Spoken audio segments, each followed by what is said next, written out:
สบายดีท่านผู้ชมที่เข้ามารับชมในคลิปนี้เนาะเบาสุกาได้เอากลับมา3 ลังแล้วก็เป็นกับพาอีก3 ลังเนาะเอามา6 ลังมื้อนี้ว่าสิเลาะมาใส่แถวนาเนาะไม้ทงนามื้อนี้ว่าสิมาใส่ว่าสิมีโตมีแต้มให้ท่านผู้ชมได้รับชมกันบ่มาเบิ่งไม้แรกกันเลยเนาะนี่ก็จะเป็นไม้แรกเนาะบ่ว่าจะเป็นทางไม้หรือทางเก่ากับฮู้เนาะแต่ว่าสิใส่เป็นกับพาก่อนเนาะมาเบิ่งกันเลยอันนี้ก็จะเป็นไม้แรกเนาะเป็นกับพาเนาะท่านผู้ชมนี่ต้นทางเลยนี่จะเป็นกับ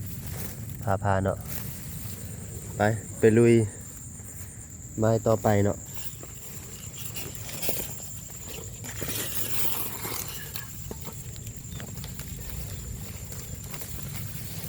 โอ้อันนี้ก็เป็นไม้เนาะนี่อันนี้ก็เป็นไม้ที่2เนาะว่าสิใส่กับ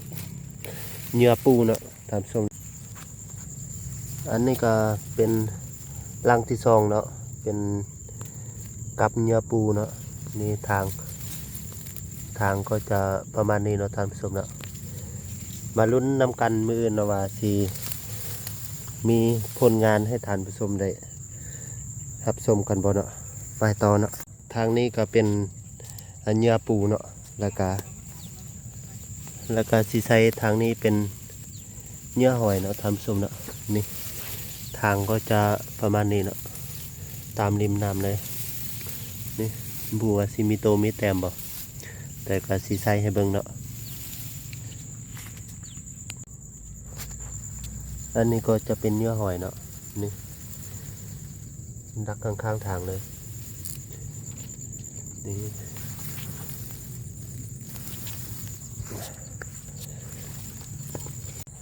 เอาท่านผู้ชมลังสุดท้ายเลยเนาะสีไทยให้เบิ่งนี่เป็นทางนึงเนาะสีใส่เป็น สีใส่เป็นกับพาเนาะ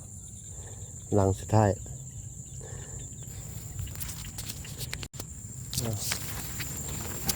นี่ลังสุดท้ายแล้วเนาะ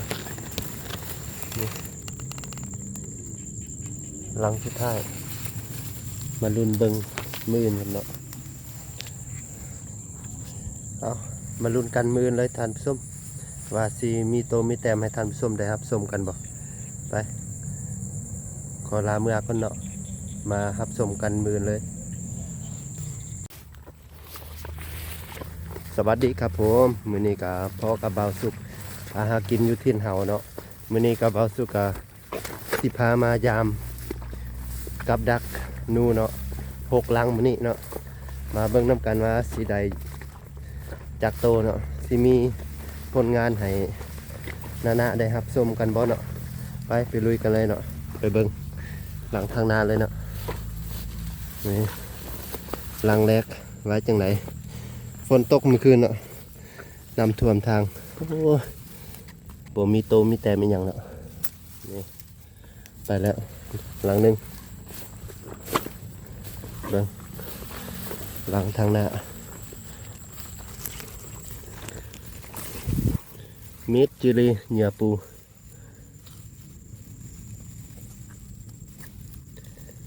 ฝนตกเนาะเมื่อคืนเนาะบ่ติดทางหน้านี้เม็ดจิลีเนาะเบิ่งน้ำท่วมเลยฝนตกบักแห้งเมื่อคืนนี้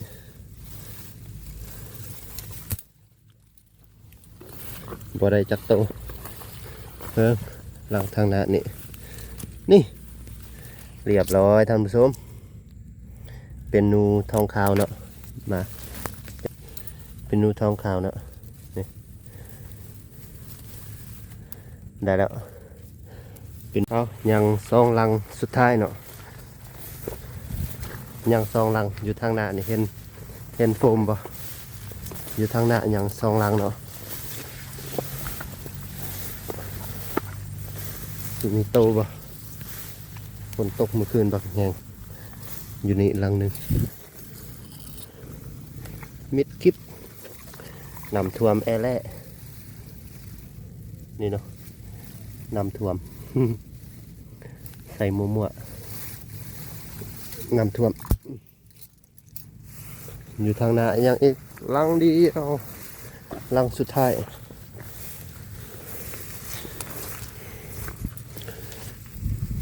บอติดเนาะนี่เป็นลังสุดท้ายแล้วฝนตกเมื่อคืนนี้บริแจมไว้